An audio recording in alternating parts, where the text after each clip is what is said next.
श्रीमद्भागवतं चतुर्थस्कन्धः अथ नवमोऽध्यायः 37 श्लोकम् आकर्ण्यात्मजमायान्तं सम्भरेद्य यदा आगतं राजान श्रद्धते भद्रम् अभद्रस्य कुतो मम श्रद्धाय वाक्यं देवर्षे हर्षवेगेन दर्शितः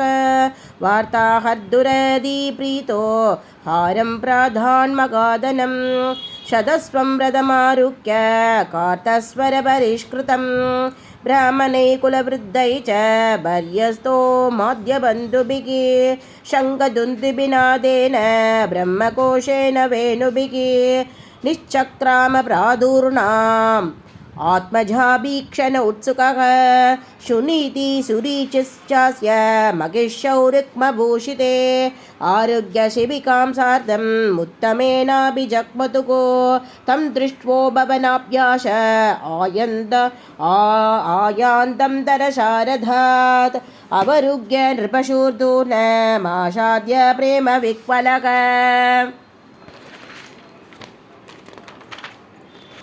परिरेबेङ्कजं दूर्प्यां दीर्घोद्घण्टमनाश्वसन् विश्वक्षेणाग्रिशं स्पर्श कथाचेकाकबन्धनम् अदाजिक्रन्मुगुर्मूर्ध्ने शीतैर्नयनवारिभिः स्नापयामास तनयं जादो धाम मनोरथः अभिवन्द्यपि दुःपाधा वाशीर्भिच्छाभिमन्त्रितः न नाम मातरोषिष्णा सत्कृत सज्जनाग्रणीकी शुरूचिष्टं समुत्थाप्य भादावनदमभर्गं परिष्वज्यागजीवेते पाष्पगद्गदया गिरा यश्च प्रसन्नो भगवान् गुणैर्मैत्यादिभिर्हरिः तस्मै नमन्ति भूतानि निम्नमाभायिव स्वयम् उत्तमश्च ध्रुवश्चोभा वन्योन्यं ब्रह्मविक्वलौ अङ्गशङ्गादुत्पुलका वस्त्रौकं मुकुरुहतुः शुनीतिरस्य जनने प्राणेभ्योऽपि प्रियं सुतम् उपगुह्य जगावादिवादिं तदङ्गस्पर्शनिर्वृता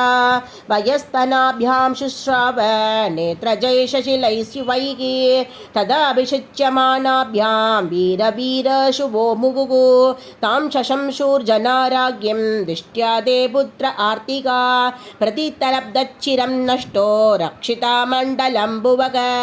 अभ्यर्चितस्त्वया नूनं भगवान् प्राणदार्तिका यदनुज्ञायिनो धीरा मृत्युं जित्योषु दुर्जयं लाल्यमानं जनैरेवं ध्रुवं सम्प्रादरं नृपक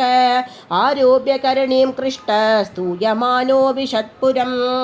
तत्र शङ्कल्पृतैर्लशन्मकरधोरणैः सवृन्दै कदलीस्तम्भै भूगबोधै च तत्पितैः शूदपल्लववासश्रीं मुक्ताधाम विलम्बिभिः उपस्कृतं प्रतिद्वारम् अभां कुम्भै शतीबकैः प्राकारै गोपुराकारै शादकुम्भपरिच्यतैः सर्वदो अलङ्कृतं श्रीमद्विमानाशिखरद्युभिः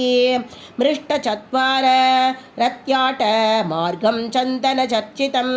लाज्जाक्षतैः पुष्पबलैस्तण्डुलैर्बलिभिर्युतम् ध्रुवाय पदिदृष्टाय तथा तत्र पुरस्त्रियः सिद्धा दाक्षत दत्याम्बु धूर्वा पुष्पबलानि च उपचक्रुः प्रयुज्ञाना वात्सल्यादाशिषत्सतिः शृण्वं सद्बल्कुगीतानि प्रविशद्भवनं पितुः महामणि व्राधमये स तस्मिन् भवनोत्तमे लालितो निधरं पित्रा न्यवस्तिभिदेववत्